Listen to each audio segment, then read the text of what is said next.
I freak out in the process. Oh my God. We're live. All right. We are live. And y'all just send good vibes and lots of good juju because I just it's all good. It's all good. It's all good. It's all good. We'll get through. We're gonna troop through this, right? All right. So as you guys come in, say hey, let us know how you're doing, where you coming from, Facebook, YouTube. Sorry for the delay, you guys. I'm having technical difficulties over here. And while I was doing this, I was trying to pull something up on my phone. Zoom's apparently having tremendous amounts of issues, and they've been down for like 3 days now. So I don't feel so bad. Don't feel so bad. And I'm also happy I'm not doing this show on Zoom anymore now. Now I'm really happy. Like, I'm not doing this show on Zoom. I'm like, thank you, Jesus. Thank you, Jesus. Right? So anyways, you guys say hey as you guys come in. I know I say it a lot, but say hey. Please feel free to interact. This is your conversation as well as ours. Everybody has a seat at this table. And in fact, I find it to be the most refreshing thing when people can bring in their perspectives to this conversation along with the panels and whomever else is on this. So please feel free to ask questions, bring in comments. If you receive value from these panels, any of these episodes, please share this, and don't forget to like, subscribe, and follow us on iTunes and other podcast platforms as well as YouTube. All right. And if you catch us on the replay, #replay. All right, without further ado, I'm going to drop into my intro, and then I'm going to allow my guests to introduce themselves, and we're going to get started on the second part of this 3-part series, and I think we're going to have a lot of fun tonight. All technical difficulties aside, I think we're going to have a lot of fun. So you guys, just hang tight with me, okay? Just hang tight. So, hello and welcome to the TUF Woman Roundtable, you guys. This is the table where I invite some amazing people to pull a seat up, join together in creating epic conversation. At TUF Woman, I believe that all people have the power within themselves to live life authentically, free from fear, confident in who they are, empowered to go out and create a life that sets their soul on fire. I also believe that by one person showing up in their power, we give other people permission to step into their own power, thus giving us the opportunity to rise together. And it is through this joint rising that we move ourselves and humanity forward to a more beautiful way of living and being. So you guys, pull up a seat, tune in, and join us as we create epic conversation that moves, and we remind everyone of how truly powerful we all are within. All right. And we're not having any issues, you guys. Praise Jesus. All right. So you guys, we are on part 2 of our 3-part series, which before I go any further, I have a full panel open next week in this series. So if anybody wants to join, you watch this, catch this on the replay, you guys are more than welcome. I've got 5 spots open for that. So, and I have faith that they will be filled by Tuesday. But tonight we are talking a little bit more about masculine, feminine, and Angela says, hello, panel people. Hello, Angela. Hi, Angela. Hey, Angela. I always want to call Angela out. Angela's been watching this show since the first episode, and you're talking now, we're with the panels in this show, we're probably, I don't know, reaching into like 85 episodes now. So Angela's like my VIP person. I love her to death. She's gonna be at all my live shows, you know, when we have live parts of this. Yeah, it's nice really one, Angela. Right. She's my little ray of sunshine. But yeah, we are going to dive further into the masculine and the feminine today, you guys. We're really going to dive into the specific energies by themselves, as well as how to create balance within ourselves. And then for the last panel, I really want to talk about how do we start bringing balance back to the collective as a whole. What do we need to move forward as a collective of people? Because at the end of the day, we're all solely responsible for how we show up within the collective. And my belief is that by starting with us, which is why I really feel that deep diving into us as a whole is important, we help the collective as a whole start moving forward. So, and as always, as you guys know, I'm a tangible takeaway person. So I don't like to talk about things that are so far over people's heads that they're just like, okay, what do I do with that now? Thanks, that's cool. I'm just gonna go now because I don't. So for anybody that comes on this show, just know we're going to give you guys things that you can utilize and take away the moment you leave this show, which is like a huge thing for me. Like, I don't want to tell you to do something and you're like, I don't even know how that would work in my life. So the whole point of this is to make sure that you guys have things that you can take away to use. So without further ado, I am going to allow my guests to introduce themselves so you guys know who this panel consists of, and then we're going to deep dive into this. So Finn, if you want to get us started. Awesome. Thank you so much for having me on here. So my name is Finn. I'm a movement and a lifestyle coach here in Perth, Western Australia. So basically I work with both men and women to connect them back in with their bodies through movement, breath work, natural living principles, and self-inquiry. So I use a lot of like masculine feminine dynamics and a lot of like deep diving into personal development, like really figuring out who we are as an individual and then how we want to step forward within our life.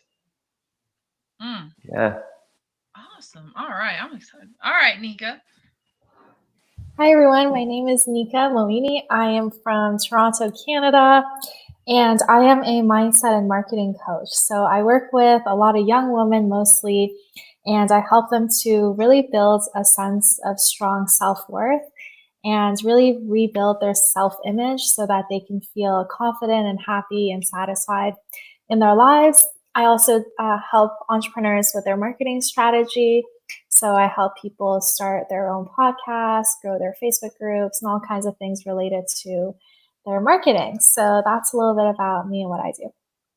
Oh man, you're like a jack of many hats there. I make you feel good and I help you with your marketing in the process. Like, all right, Kate, take us home. Take us home. Cool. Thank you for having me, Ashley. And your intro was amazing.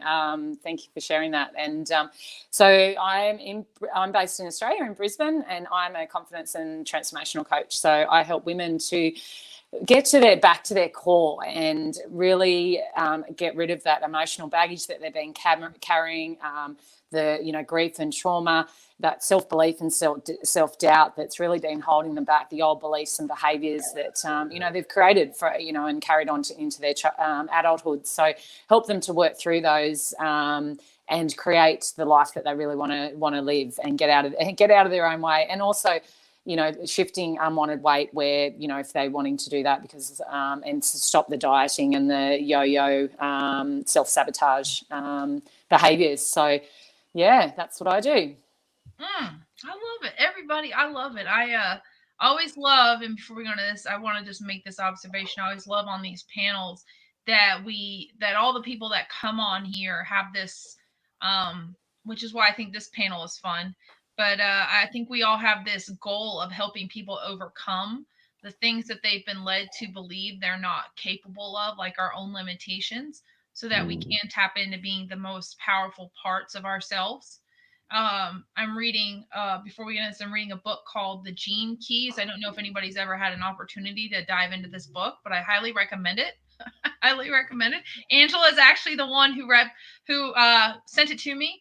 But it is phenomenal because there's one chapter that literally says, like, you are already like your limitless power. You just need to trust that. And I'm like, oh my God, that chapter is gonna F my brain all to pieces, right? Be like, all right.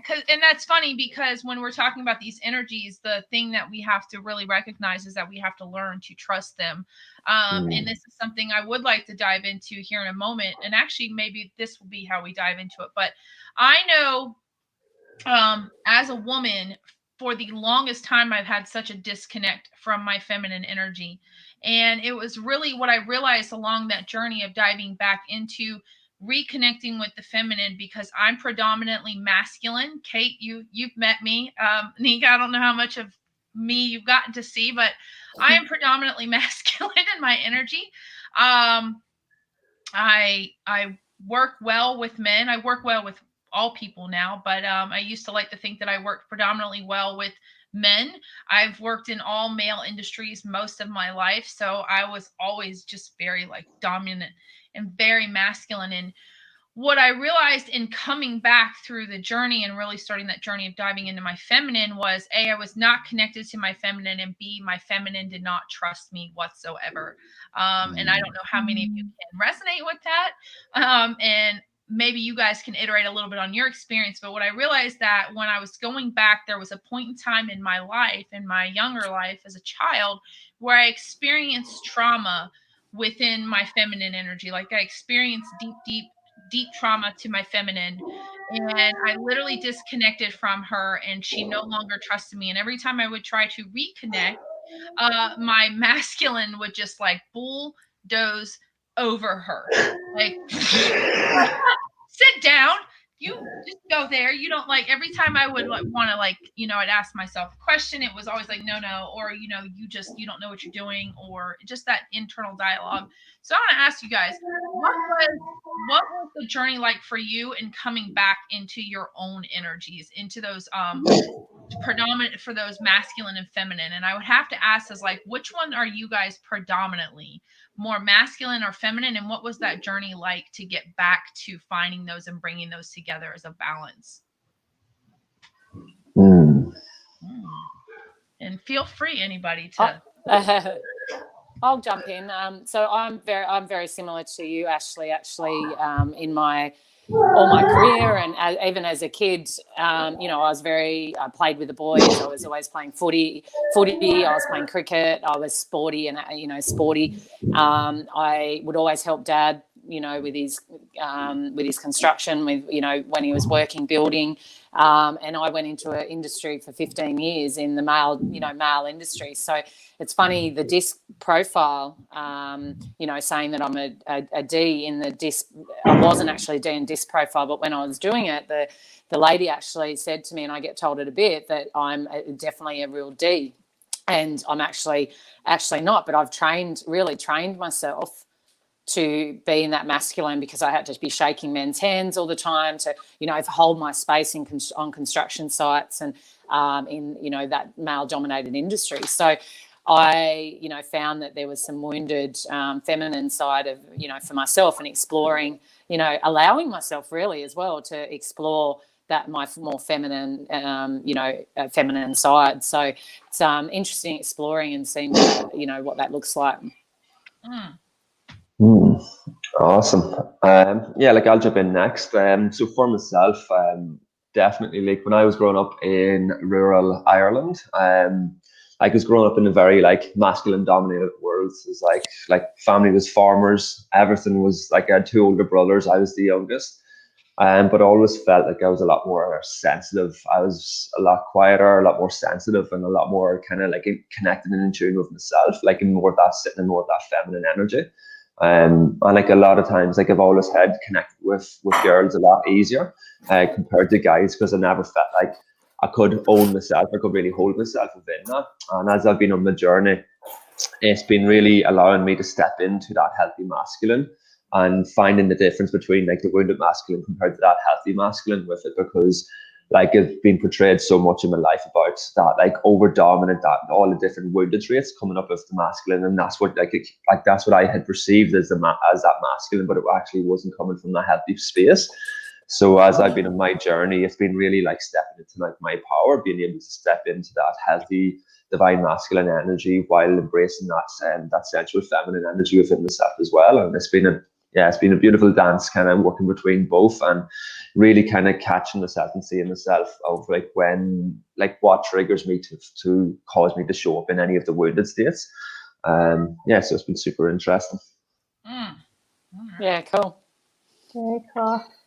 So for me, I was born in Iran, and I live in like an immigrant Iranian family. And so that in itself kind of has some gender roles and gender dynamics of, what women typically do and things like that when they grow up, and kind of like the husband's role in taking care of women and things like that. So that was just a part of my upbringing. But I've heard Tony Robbins describe it as the parent that you had the strongest relationship with, that's kind of the side that you go more towards in terms of the masculine and feminine energy. So I have like a really good relationship with my father, and he he always taught me to go for my goals and work hard and kind of instill those masculine things into me. Whereas my mom and our relationship is good, but it's not as strong.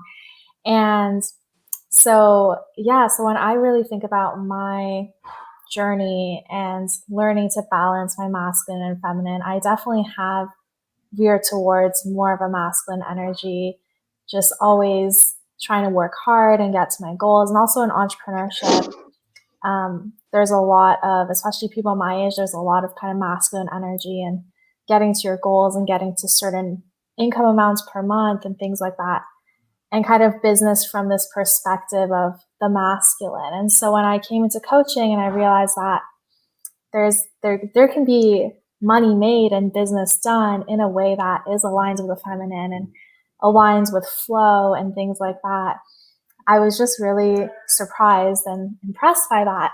So it's something that I'm leaning more towards, but I relate to what you said, Ashley, in terms of your feminine side almost not trusting you because you've been in a masculine for a long time. So when people say, business can be easy and flow and fun and you can align and you can allow and receive and all of these kinds of things that are associated with the feminine, for me, it feels almost like too easy. And like my masculine comes in and it's like, no, but you need to work hard and you need to work 12-hour days and you need to kind of prove yourself and things like that.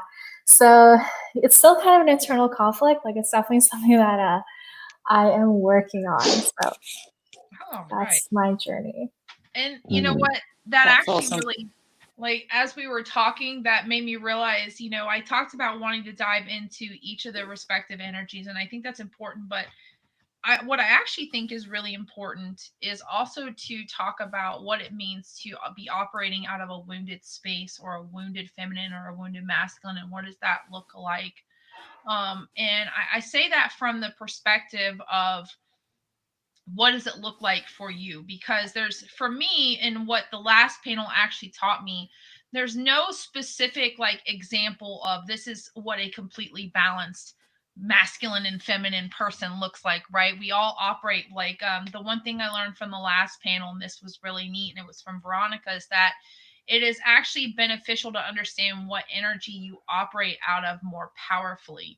That you can be a female that has a more predominantly, and that was like there's 4 parts, and it was like, greater yang, lesser yang, greater yin, and lesser yin energies. And it told you how, so there's actually 4 pieces to your masculine, your feminine, which I can't get into totally. But so what I really want to talk about for a moment is, what does it look like to operate out of your wounded, I would call it your lesser energy. And I don't say it as lesser like that it means that it's a lesser energy, so it's less representative. But like we said at the beginning, each of us is operating out of a more predominant energy system. So for me, I've always more easily shown up in that predominantly masculine space. So for me, the disconnect, and what I've had to realize is, it is sometimes more of a struggle for me to operate. And I'm like you, Nika, like, what do you mean? Like, that just seems like there has to be more work involved. Like, it just can't be,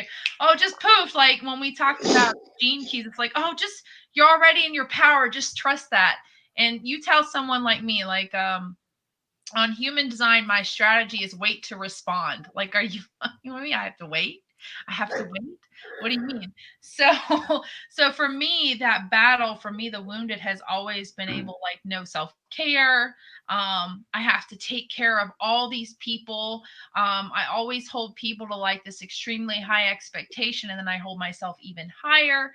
And so coming back into a space where I recognized, that I was wounded in my feminine, it means I feel a lot more disconnected from my intuition. I don't always trust that what is coming to me is what I'm supposed to say or do. So I will constantly seek validation outside of myself. So asking, I do like card reads and stuff. So always asking that questions like, okay, what's next in my business? Like, here, guide me, because obviously I don't know what the hell I'm doing. So for me, that was operating out of a very wounded feminine space.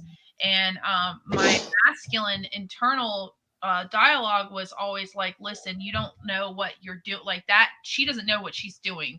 you just need to listen to me. And so it would always cause this disconnect.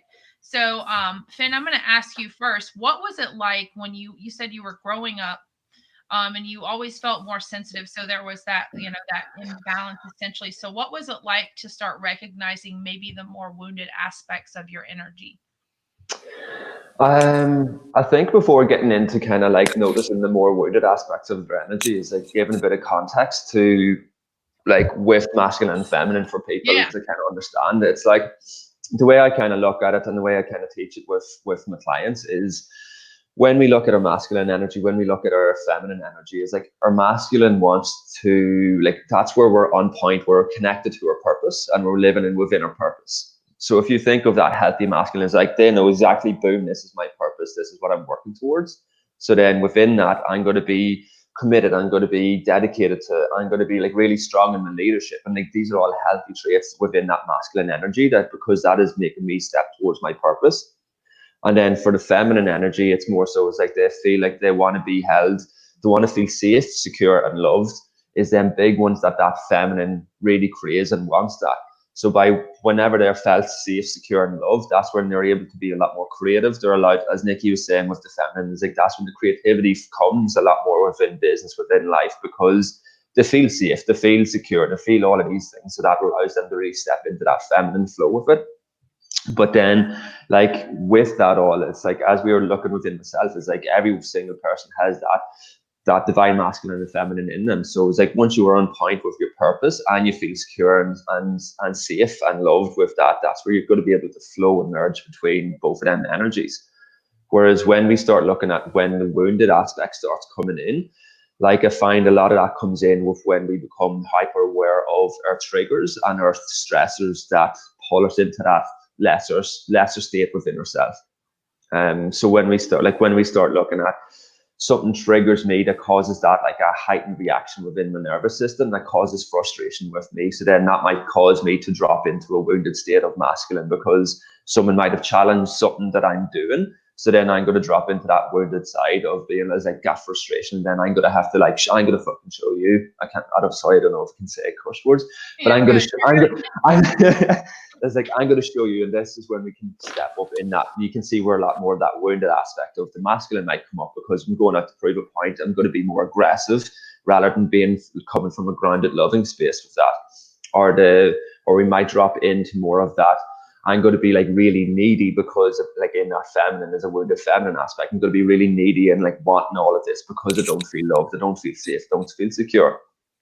So for me, kind of when I kind of come back to that and when I see a lot of that with it, it's like I felt like I was pulled a lot more to my feminine side when I was growing up because I didn't feel loved in the way I wanted to receive love. I didn't feel safe and secure. I didn't know what I wanted to do because I had all of these in. I didn't know where to look for all of this. So that was causing me to kind of not really know where I was sitting with it, and like it just naturally fell in more of that loving, caring role because I was like the youngest. I had a really close connection with my mother, and I got that is more that caring role within the family dynamic, and that was what allowed me to kind of sit in more of that feminine energy. But then as I have been on my journey, as I've been doing the work on myself, I can see clearly like where I sit within this now, and I can see why I fall into some of these wounded states because it's out of fear, it's out of lack, it's out of all of these different elements. But like having the awareness of it all first, having the awareness of what triggers me into a response to drop into that wounded allows me to see what I can do to start moving through that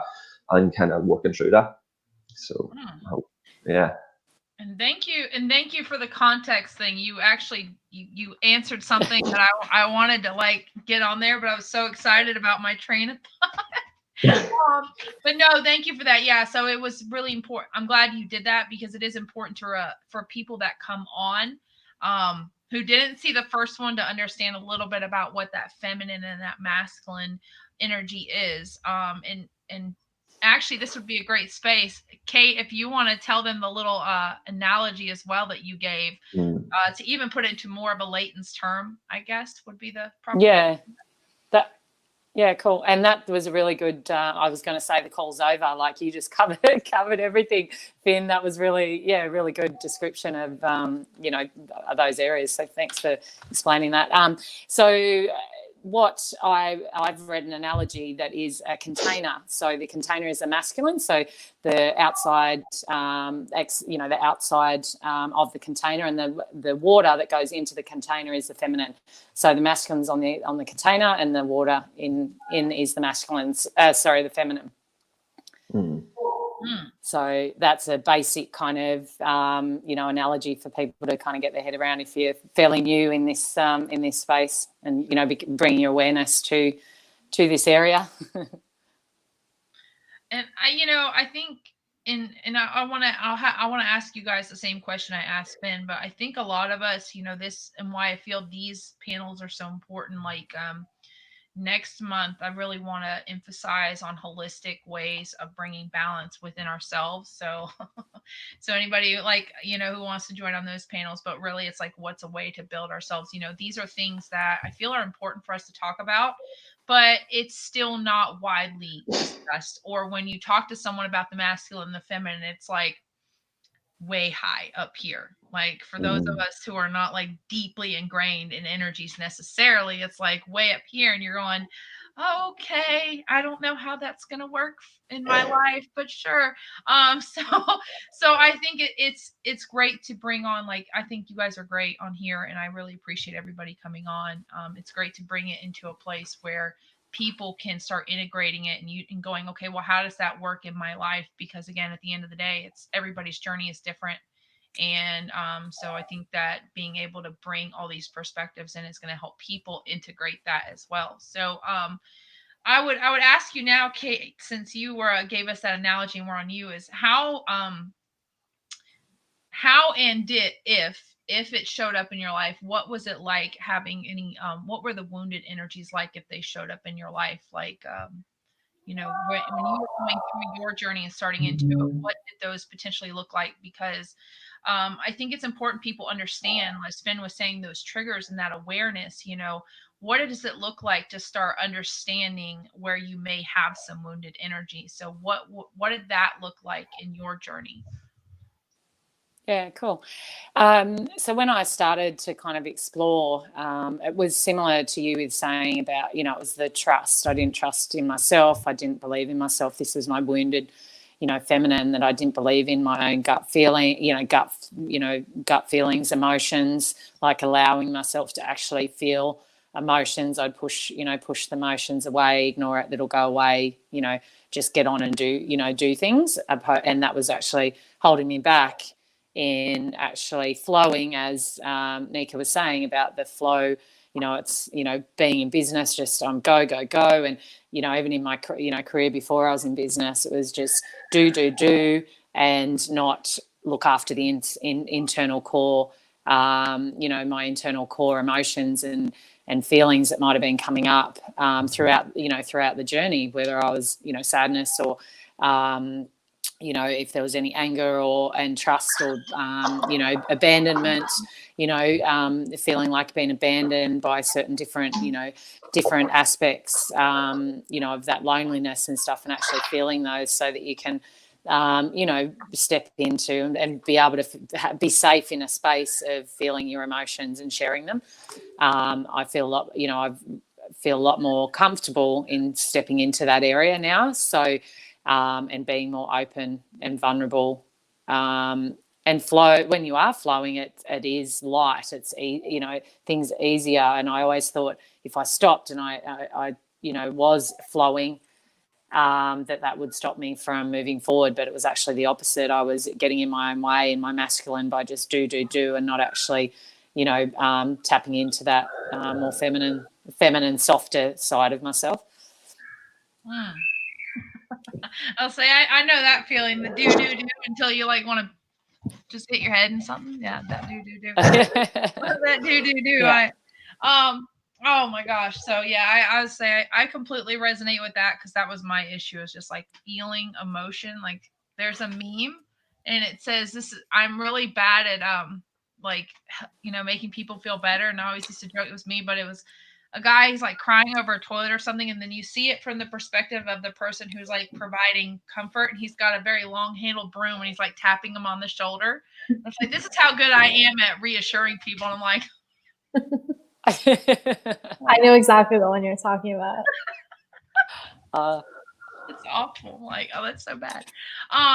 But yeah, so that would be my same question for you when you started on your journey, because I want to give people these different perspectives. What was it like for you really starting to understand your own energies and where you might have had some of that woundedness in it? Yeah, for sure. Something that really helped me understand this within myself was what's called the Enneagram. I don't know if you guys are familiar with the Enneagram. It's basically an assessment test. It tells you which of the 9 types you are. And the Enneagram 3 is the achiever. And it basically explains that the achiever seeks to validate themselves and have that sense of self-worth through what they accomplish, right? And they kind of attach their worth to what it is that they either produce or show. And it's also about like maintaining that image of doing a lot and achieving things. So that's my like dominant Enneagram type. And then my second one though is the Enneagram 2, which is the helper. So that's a little bit more of my feminine side. But what the helper gets into is when the helper feels kind of betrayed, it gets needy or it gets aggressive, which is kind of what Finn was talking about in terms of like the feminine. When it is wounded, it's kind of a needy or an aggressive kind of energy instead of knowing that it deserves things, and allowing things and things like that. So when I learned about the Enneagram, I was like, wow, this makes a lot of sense. And I also had a coach that when I was speaking to her about my self-worth journey, because that's really what led me to going into this work as a mindset coach, she told me to actually write one letter to my younger self and one letter to my mom. And in these letters, it was really meant to help me kind of heal my emotions from those relationships and those times. And I felt like with the lifestyle I was living of just always hustling, working, my inner child was kind of scared of me. Like it was like, I was kind of scared of the outside world. It was like, wow, does anyone really care about me? Like it was just kind of scared, hiding away. So in that letter, I really was trying to heal that relationship with the inner child and just tell it that, it's okay to play and have fun and live, and that it is safe. Which Finn touched on, we are safe. We are grateful. There's so much good in the world, but sometimes it can seem like the world's a scary place. So a lot of us women, we put up these walls and we try to fit more into the masculine mold instead of allowing ourselves to feel safe and worthy and loved and secure. So yeah. And then one more kind of analogy or thing that I want to share is that the masculine is kind of like the solar plexus chakra, right? It's like the confidence, it's the self-confidence, it's the power, putting yourself out there. And then the feminine is the sacral chakra, and it's like the creation, it's that creative energy. It's what births things, right? Creates new things. Oh, no. Yeah. I lost her. Yeah. She's on a roll there as well. She's just going, and that's how it goes. Oh, there we go. She's back. Oh no, where did I go off? You were giving your analogy about the mat. You were on the feminine. Oh, I remember. Yeah. The feminine and the creativity. Yeah. So the feminine is basically it births things, it creates, it allows, it flows. And it's like when you are living in balance, those two things work together, right? Like you have your big goals and you're working towards them, but it feels fun and it feels easy and exciting. And it's like those two things are working together. But when I was living from that wounded state, it felt like a lot of trying hard and not allowing it to be easy and not having fun in the process. It just felt like a lot of hustle, like almost too much, right? And kind of just forcing things. Instead of where I feel now, where I'm more in balance, it's like I visualize and I create and I have fun and I feel safe and secure and happy within myself. And at the same time, I do have my goals and it kind of flows together, if that makes sense. Yeah. I love that. Yeah, awesome. And that leads me nicely into the next part, because we talked a little bit on that, and we talked a little bit on each of the energies, which is what I wanted. But I also want to discuss a little bit about what does it mean to go on the journey of finding balance within ourselves. And I want you guys to give this from a perspective of either knowledge you have, or, obviously on your own journey. So I can say that for me, finding balance has been a lot of different things. First and foremost, a lot of what I've had to do is actually take a step back from what I thought success was supposed to look like for me. What I realized is that a lot of the goals that I had set, which I'm like a visionary creative. So I have a really large, huge vision of how I see things working out in my life. And I'm predominant, like I said, my predominant energy is masculine. So I'm go, go, go, go, go. Like I see it. And the next thing I want to know is, okay, well, how am I going to, like, what do I need to do to accomplish this? Right. And so what that leads to, though, is a cycle of going and going and going and falling out of and going into misalignment, and then coming into a state of burnout. And then, okay, like, then I'm done. So what I had to do actually to bring balance was to release everything. Like, I was just like, except this show, everything. Like, I was like, all right, just like, you're going to stop. You're not going to do anything. You're going to stop. And I had to realize that I wasn't taking care of myself. Like, that go, go, go hustle for me is to the point of my own detriment, to where, like, I don't do any self-care. I actually make myself feel like shit. And yes, you can cuss in case I didn't say that, Finn. I actually make myself feel like shit for giving myself self-care. Like, I would take a nap and then beat myself up for an hour after that. Like, why the fuck did you just take a nap? You could have done this and this and this. So for me, the journey to understanding my own woundedness was understanding that I was beating myself up in the process, and I wasn't taking care of myself. So a lot of what has worked in my own journey is doing the inner child work. I don't feel like this is talked about near enough. So when we talk about the sense of security and safety, especially that the feminine needs, a lot of women that I've come and spoken to, and even within my own journey, a lot of my insecurity and lack of safety stemmed from abandonment issues within my childhood.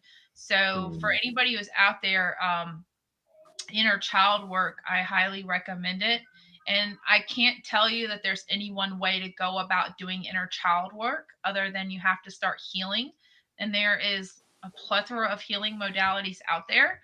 I'll tell you that Reiki, meditation, breath work, and NLP have been massively transformative to me. I know some people like recommend journaling and all that other stuff, and I do journal, but I wouldn't say that those four things were massive for me in recognizing. I think one of the things that came up for me when I did inner child work was realizing that my inner child, a lot like what you said, Nika, just felt bullied by by myself. Like, I want to say that when I think my inner child viewed my inner feminine as a bitch, like, oh my God, she's going to scream at me, because when I was growing up, my view of women was that, like, being screamed at and not reciprocating love. So for me, the journey was really getting in touch with that inner child and recognizing that the lack of security and safety I felt as a child had now come forward with me as an adult, and I had not been able to create a space of security and safety within myself, which is why my masculine was so predominant and so unchecked, and so bullyish. So for me, finding balance was implementing healing modalities and taking a step back from the things I thought were ideals of success, and realizing that those weren't actually what I defined success as. Those were not things that values wise I define success within my values. So that was a little bit of like what it's taken me to get here and come out of wounded space. But I would really love to know, and we'll start with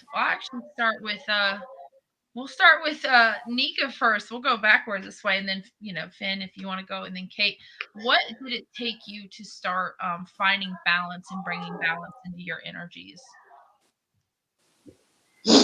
Yeah, for sure. So I moved around a lot, all over the place, and I realized that in moving so much, like, I just felt kind of uprooted all the time, like that, like feeling like a tree that just was uprooted and just moving around all over the place.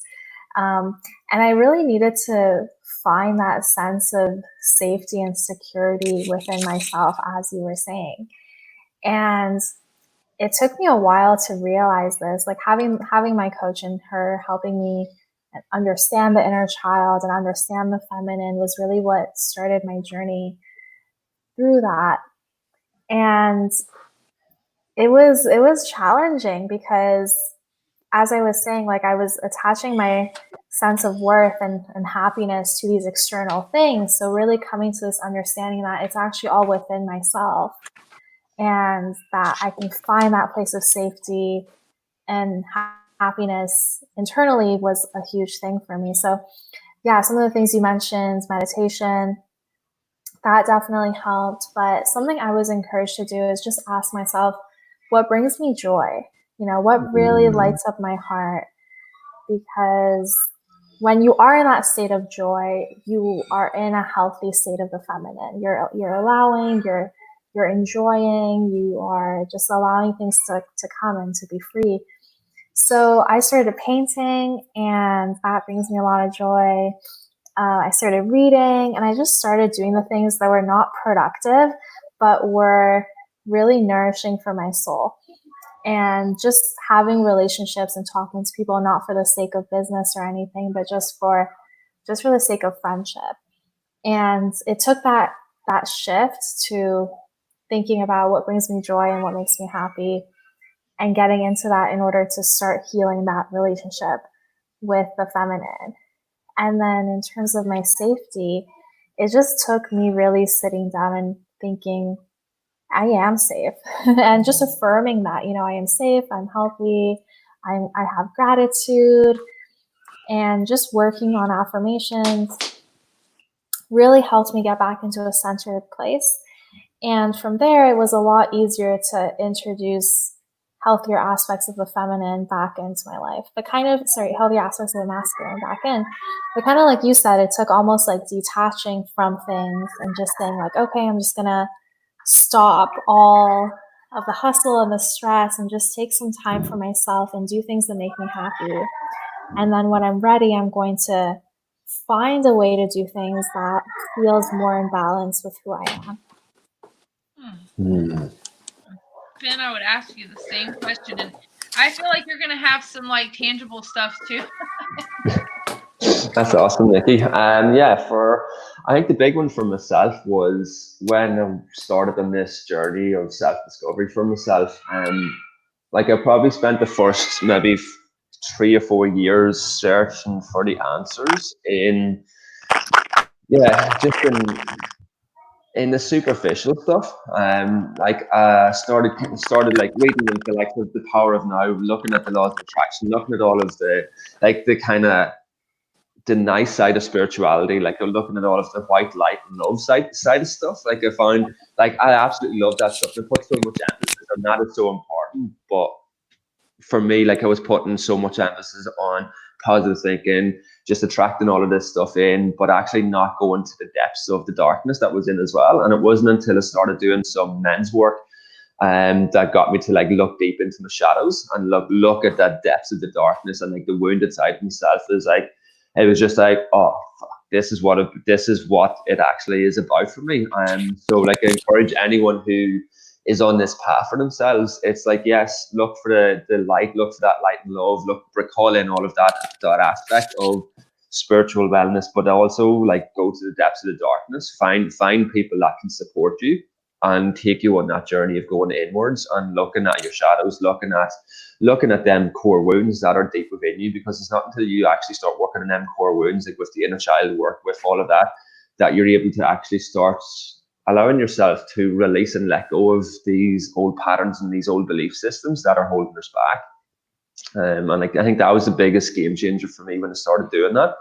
But it was probably the scariest, hardest work to do, because it was the stuff that you kept pushing away into the too hard basket, because I didn't feel I was in a position and I wasn't ready to actually get into that.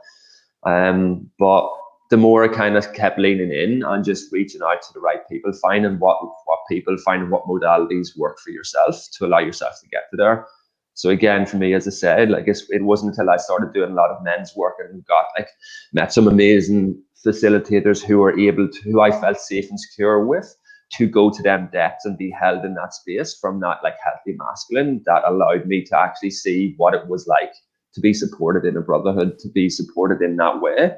And the more that happens for me, then that allows me to express it healthily and safely in that feminine as well.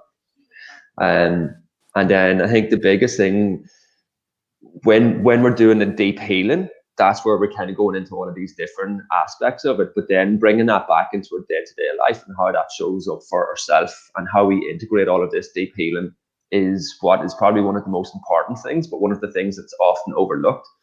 Because a lot of people is like, well, we go to have this healing session or go to this retreat or do this work, when we have these big realizations. And then when we go back into our day-to-day life, it's like, how do I actually integrate this and embody this into how I show up and how I want to change and how I want to move forward with these new teachings and these new awareness that we have. So when I started doing that, I was looking at myself, like for myself, it was like, I know my patterns. I know what works well for me. I know the things where I will fall into these old patterns of not being like with the masculine. Like I know it's like consistency. I always had this narrative. It's like, oh, I can't be consistent. I can't keep working towards these goals because I get too overwhelmed with it. So it's like looking at where I can peel that back to make it simple for myself and starting to create evidence for myself to show me that I'm actually making these changes. Like, and one of the things that a lot of people do is like they start trying to do way too much at once. And it goes well for like a couple of weeks or a month or two, and then shit hits the fan, stress pops up, and then they just crash back into them old patterns. And then like that just feeds that old narrative and just pulls them back into that old story of them not being good enough, not feeling safe, not feeling secure, they're not being consistent because they try to do too much. Whereas I'm very much put emphasis on playing the long game, is it making these small steps where you're building that evidence, you're creating that evidence for yourself to show you that you can comfortably do this. And as you move forward with this, like you can, it's like, right, let's learn something else on top of that. Get comfortable with how that feels, how that allows you to show up, and then put something else on top of that, and just continually build these long-term changes. And that's where you're going to have most of the, like more of an embodied aspect of the work that we're doing on ourselves. And that allows us to flow more between that masculine and feminine flow, because it's different. It's different for every one of us. It's like what works for me is going to be completely different for each of you. What worked for me last year is different to what works for me now. So there's no one, and being okay to adapt to that. But no one is, like, and being super honest and aware of like how we're showing up and where and what pulls us back and where the things that we have healed through, the things that we have worked through, still being completely hyper aware of like, right, when does this could creep back up, something else could pop up and then triggers the fuck of us. And then like that is it catching yourself in that space and you're like, oh, I see this happening. What can I do to allow myself to feel safe and secure so I can deal with this and then move forward again? I love that. That's awesome, man. Like, that's like such a great breakdown. It really was. I know. I was like, man, that's like, you know, just don't didn't do the whole... I've got nothing now. No, go ahead. No, that was great. And both of what you're saying is, you know, similar bits and pieces that I've done throughout my journey as well. And, you know, what I do with clients, and it's breaking it down, as you said, Finn, into, you know, small pieces, because if we, you know, you go to all these events, but then implementing them into, you're so pumped coming from these events. And I used to do that myself. I'd go and like, this is going to change, you know, when I go back, and then things just go straight back in. And, you know, the ego says, you know, finds evidence of those old behaviors or, you know, ways of doing things in the past and tells you, you know, you're not going to succeed in this area because you don't deserve it, and keep, you know, pulling you back to those old beliefs until you actually do the internal work and heal. And it's not necessarily going back to those traumatic experiences, I don't believe. You know, sometimes you do need to, but it's not actually regurgitating all of these, you know, traumas. It's actually allowing yourself to heal from those, you know, from those times, to release yourself to be able to move forward and, you know, forgive you. Sometimes it's a lot of forgiveness as well, and, you know, forgiving others that may have, been hurt or pain, from these experiences. But also I'm finding with a lot of my clients, it's more of the forgiveness of themselves for feeling that it was their fault that they were in that situation. But we were children, people were children or at certain experiences in life that become defining moments, we bring into our adult life that becomes what we feel is how things have to continue to be, which, having that observation, that awareness without judgment, I think is a really, really big thing, is being observant of how you're doing things at this point in time. You're doing the best you know possibly how right here and right now. And if you can do it from a place without judging, that allows you to then go, okay, well, I'm seeing that coming up. And, then something triggers, as you said, we have emotional reactivity to certain experiences or certain things that come up that we respond to and react to in a certain way. And it's like, oh, okay, I do that a bit. So then once you're aware of it, you can then start changing those habits and change those behaviors or the beliefs that may be associated with that and do the healing process. And that's what I kind of started with was, and I do with my clients too, is just observe yourself and see what comes up for you between now and the next session, or between now and, and journaling those things that actually come up, once again, without the judgment, and journal and write, free them, because we get so caught up in our dialogue in our mind so much that we make up. Like I'd be a bestseller novel writer. Like the amount of friggin' stories that I've told myself and stop myself from doing things. I should be a bestseller, a top seller of a book. I tell myself I'm not a story writer, like I can't write stories, but the amount of stories that we can create that actually aren't reality, and because we've just built it up over experience and we've over time, and we've just found evidence to confirm that you don't trust yourself and don't believe in yourself to be able to, change. So once you do that inner healing and breath work, the NLP coaching, metadynamics coaching, that's their methods and models that can help you to actually find that deeper, what is actually in the subconscious mind. Subconscious mind is 95% of our beliefs and our decisions and our choices that we make, and 5% is conscious. So when 95% of what we actually, of our mind is created by old things, it's a lot of things that can be controlling, and some good things control the decisions and choices and responses that we make. So awesome. Look at y'all just like laying it down. No, I love what each of you has said, and it's such a wonderful dive into how we can begin to start on our own journey, because one of the things that's been transformational for me was recognizing not only are we all on our own journey, but nobody's journey looks the same. And Finn, I love you talk about what worked for me last year is not going to work for me, this year necessarily. And it's like what worked for me a few months ago may not even work for me now. And, it really revolutionized the way I started looking at my life, my business. It was like, instead of getting caught up in something that I didn't need to stay stuck with anymore, it's like, okay, allowing myself without that judgment to release that which I thought I needed to hold on to. And that was a freeing thing within even my own energies, because, a lot of the times it was a struggle with not trusting myself enough to know whether or not I needed to stay and keep doing what I was doing or keep moving. I can tell you from a relationship standpoint, that put me into a lot of relationships that I'll tell people now I probably should have left years before I did. I should have left, you hear people say, oh, I probably should have left 6 months ago. And then I stayed. And that was a story for a long time. So that step back, I've been able to start releasing things and just being okay with that. Okay, well, it's okay. It's just that's just not where we're at right now. All right. So we're kind of coming to the end. I know you guys were a little late. So I want to give this a last minute stand to really, oh, see, am I okay? It's been 8:24 for 5 minutes now. What is going on, y'all? My computer's so so y'all take the prayers for my damn computer, because it's just it's not wanting to work. All right, so I want to give you guys just the floor to, if there's anything you feel is pertinent or would be something that the guests, the people who come and watch this can utilize in their life and pertaining to these energies. I'd love to open the floor for you guys to just give like some last little thoughts that you might have that would be helpful for the people who watch this show. And anybody can start. I'm going to open it to anybody.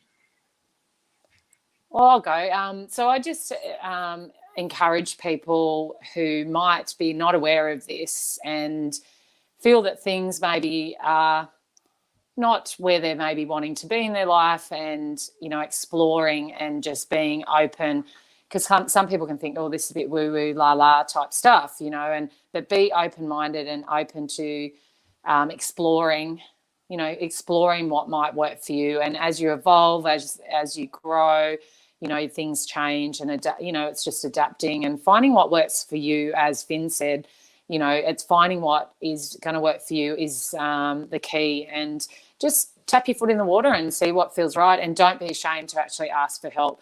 Reach out to a coach, reach out to someone that, specializes in this area. We're the three of us here, both, all of us or four of us all work in this space, or, reach out to someone and ask for some help, or just be aware and just explore. It can really change your life.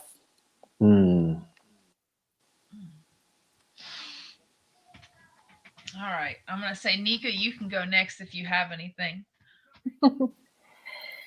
Yeah, I would say to really dig deep within yourself and I've got to read lips. Oh, can you hear me? Yeah, I can hear you.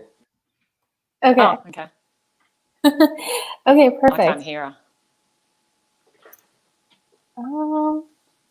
You're good. I can hear you. Okay, perfect. Yeah. Okay, great. All good. Technology tries to take us down, but we prevail. I just want to end off with this. Something that I learned recently that I liked was that you can think of the masculine as the conscious mind and the feminine as the subconscious mind. And in order to work with your subconscious mind, you should learn to tap into some of those feminine energies to be able to influence and rewrite those old patterns. And that, yeah, working with your subconscious mind is a big part of healing and balancing your feminine and masculine. So that could be something that you could look into as you're on this journey and as you're thinking about how you're going to approach your balance of your energies. All right, Finn. Is there anything you feel would be beneficial? Like I love that from both of you ladies. So potent.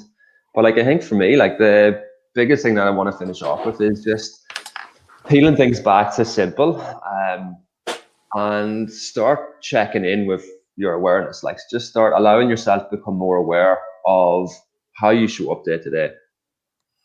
Tuning in, just paying attention to your thoughts, your feelings, your emotions, and your energy is and just open up that awareness and allow yourself to start feeling all of the feelings. And it might be if you want to start journaling what's coming down and start seeing what patterns are coming up for you around this. And as you start opening up your awareness, then that's going to allow you to see more clearly where it is that you may want to spend a bit more time and focus on getting some work. But it's just, it's when we become aware of ourselves more, and I'm aware of our triggers, aware of the different things that have an effect on us personally, that allows us to kind of ask the deeper questions of what can I do? What does my body need right now? What does my heart need right now? And then take an action from that. So it's just allowing yourself to just be open to receive the message that that you have within. So once you start actually paying attention to what it is that's going on within. Oh. All right. Yeah. I think all right. I didn't interrupt you, did I? All right. I want to say first and foremost, thank you guys so much for taking time out to be here for this. I know we're all in different parts of our lives at this morning, and y'all are getting up and starting your day, and I'm going to bed after this. So I appreciate you guys sticking with me through the technical difficulties. This has been fun. It's still 8:24 on my computer too, so I'm going, please don't have it freak out, Ashley. Your computer's dying. I'm just breathing. So you guys, so thank you though so much for being here. I really do appreciate all of you guys for being on this panel. You guys, like this is one of my favorite things to do now, is have these panels and have these conversations and talk about being aware of your own things. Every time I have these panels, I become acutely aware of things I have going on inside. So it's a beautiful space to grow and learn from all the time, like always. So thank you guys so much for bringing each of your own perspectives and expertise and just your human journey to the forefront. Because when we talk about feeling safe and secure, I found that being able to just show up and do something like this, where you're really bringing pieces of yourself in your authentic self to the table, can oftentimes be a space where most people don't feel safe and secure. Like being able to speak about our traumas and our wounds, that is not a space where most people feel safe and secure. So I always feel honored to hold space for you guys, for people to come on and have those conversations. So thank you. That's like my long-winded thank you guys for being here. And to anybody who catches this again on the replay, #replay, I would love to know your thoughts. I'd love to know where you guys are at on your own journey and what are your thoughts about these energies and how they play in your own life. And then, like I said, I have 5 spots open for next week. So if anybody would like to be on the panel for next week, let me know. Leave comments in the comment in the thread there, and then we will connect. But otherwise, you guys, I will see you on Thursday, 7:30 p.m. Eastern Standard Time. We have another amazing woman coming up, another amazing story. So thank you guys so much. I appreciate this. This has been an awesome panel, and I cannot wait to see you guys on Thursday. Bye, y'all. Thank you. Thanks for having us.